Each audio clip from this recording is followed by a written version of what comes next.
Il y a des villes que l'on visite, et d'autres que l'on ressent à chaque pas. Un endroit où l'histoire ne se cache pas derrière des vitrines, mais bat dans ses rues, sur ses places et dans sa façon de vivre. Ici, les rois ont laissé des palais, les artistes ont laissé leur empreinte, et la vie ne semble jamais s'arrêter, ni de jour ni de nuit. Préparez-vous à découvrir 5 lieux qui mêlent tradition, énergie et caractère comme peu d'autres en Europe, et à découvrir lequel de ces endroits est le préféré des touristes. Et je vous invite à rester jusqu'à la fin, et vous découvrirez pourquoi cette ville est la capitale gastronomique du monde, et l'une des villes les plus bruyantes d'Europe. Bienvenue à Madrid. La gare d'Atocha n'est pas seulement le principal nœud ferroviaire de Madrid, c'est aussi l'un des espaces les plus uniques de la ville. Son origine remonte au XIXe siècle, lorsqu'elle fut inaugurée comme gare du Midi, bien que le bâtiment actuel ait commencé à prendre forme après une profonde rénovation à la fin du XXe siècle. Le résultat est une combinaison surprenante d'architecture industrielle, d'histoire et de nature. Ce qui frappe le plus en entrant, c'est son jardin tropical intérieur. Sous une énorme structure de fer et de verre, poussent plus de 4000 plantes, provenant de différents continents, créant une ambiance inattendue qui contraste avec le mouvement constant des voyageurs.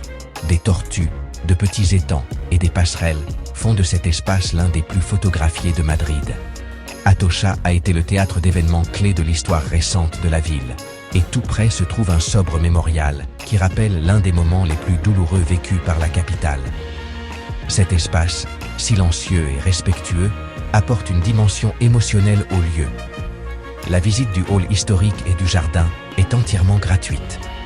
Aux alentours, abondent les cafés et les bars, où il est courant de commencer la journée avec un café au lait, ou de la terminer avant de prendre un train. Atocha est à la fois point de départ, d'arrivée, et un endroit qui mérite de s'arrêter pour observer. La Gran Via est la vitrine la plus célèbre de Madrid et l'une des promenades urbaines les plus animées d'Europe. Sa construction a débuté au début du XXe siècle, avec pour objectif de moderniser la ville et d'améliorer la connexion entre les différents quartiers. Depuis, cette avenue est devenue un symbole de mouvement, de spectacle et de vie constante. Le long de son tracé se dressent certains des bâtiments les plus emblématiques de la capitale. L'Edificio Telefónica, par exemple, fut pendant des années le plus haut gratte-ciel d'Europe, tandis que d'autres constructions reflètent des styles allant de l'art déco au néo-baroque. Se promener ici, c'est parcourir un véritable catalogue architectural à ciel ouvert.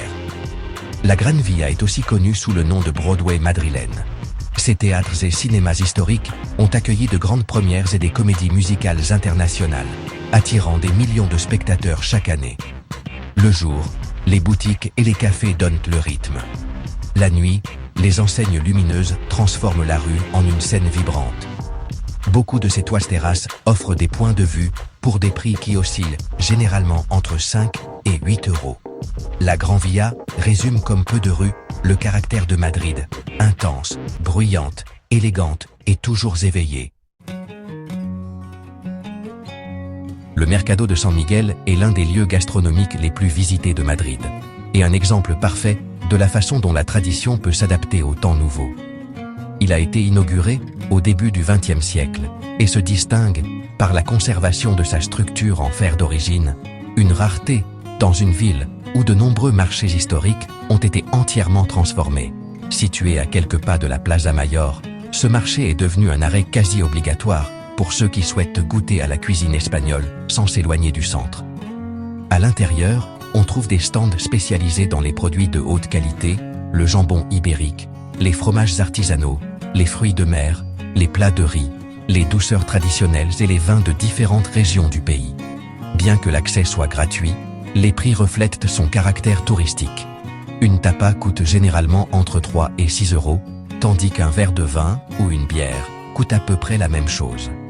Malgré tout, l'ambiance animée et la variété des saveurs rendent l'expérience attrayante, même pour ceux qui n'y entrent que par curiosité.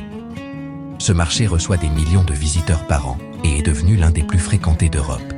Le va-et-vient constant des gens, les arômes et le son des conversations créent une atmosphère vibrante qui résume le côté le plus social et gastronomique de Madrid. La Latina est l'un des quartiers les plus caractéristiques de Madrid, est aussi l'un des plus anciens. Ses racines plongent dans l'époque médiévale, lorsque la ville commençait à s'étendre au-delà de ses murailles. Aujourd'hui, ses rues étroites et ses places irrégulières conservent cette atmosphère traditionnelle qui contraste avec d'autres zones plus modernes. Ce quartier est particulièrement réputé pour son ambiance du dimanche, lorsque le Rastro transforme les rues en un immense marché en plein air. Antiquités, vêtements, livres et objets curieux envahissent les lieux dès le matin, attirant aussi bien les habitants que les visiteurs. Au-delà du Rastro, la Latina est synonyme de tapas. On y trouve certains des bars les plus traditionnels de la ville, où commander une caña s'accompagne souvent d'une tapa sans coût supplémentaire. S'asseoir en terrasse, observer le rythme du quartier et prolonger la conversation fait partie de l'expérience. Manger ou dîner coûte généralement entre 15 et 25 € par personne. À la tombée de la nuit, l'ambiance devient particulièrement animée, démontrant pourquoi ce quartier reste l'un des préférés pour comprendre le côté le plus authentique et social de Madrid. Le parc du Retiro est bien plus qu'un simple parc, c'est le cœur vert de Madrid. Son origine remonte au XVIIe siècle, lorsqu'il fut créé comme jardin privé pour la royauté. Au fil du temps, il a été ouvert au public et est devenu l'un des espaces urbains les plus importants d'Europe. Avec plus de 120 hectares, le Retiro offre une variété surprenante de recoins. L'étang central, dominé par un monument colossal, permet de louer des barques pour environ 6 €, une activité classique pour les touristes comme pour les Madrilènes. Tout près, le Palais de Cristal, construit pour une exposition internationale, se distingue par sa structure en fer et en verre et abrite des expositions gratuites. Le parc abrite également des sculptures, des fontaines, des jardins soignés et des arbres centenaires qui offrent de l'ombre même les jours les plus chauds. Artistes de rue, musiciens et sportifs cohabitent dans une ambiance détendue qui invite à ralentir le rythme. L'entrée du parc est gratuite et sa valeur culturelle a été reconnue en étant déclarée patrimoine mondial par l'UNESCO. Visiter le Retiro est une pause nécessaire pour comprendre comment Madrid combine nature, histoire et vie urbaine dans un même espace. Madrid s'est imposée comme l'une des grandes capitales gastronomiques du monde, grâce à son immense diversité culinaire. Des bars traditionnels servant des tapas et des cocidos centenaires, aux restaurants de haute cuisine étoilés Michelin, la ville offre des saveurs pour tous les goûts et tous les budgets. De plus, son mélange d'influences régionales et internationales transforme chaque repas en une expérience unique. Mais Madrid est aussi connue pour son ambiance vibrante et bruyante, ce qui la place parmi les villes les plus bruyantes d'Europe. Le trafic incessant, la vie nocturne intense et les terrasses bondées jusque tard dans la nuit font que le bruit fait partie intégrante du caractère de la ville. Pour beaucoup, ce son permanent est le reflet d'une capitale qui ne dort jamais et est toujours pleine de vie. Madrid prouve qu'il n'est pas nécessaire de choisir entre l'histoire, la gastronomie et la vie urbaine. Ici, tout cohabite en même temps.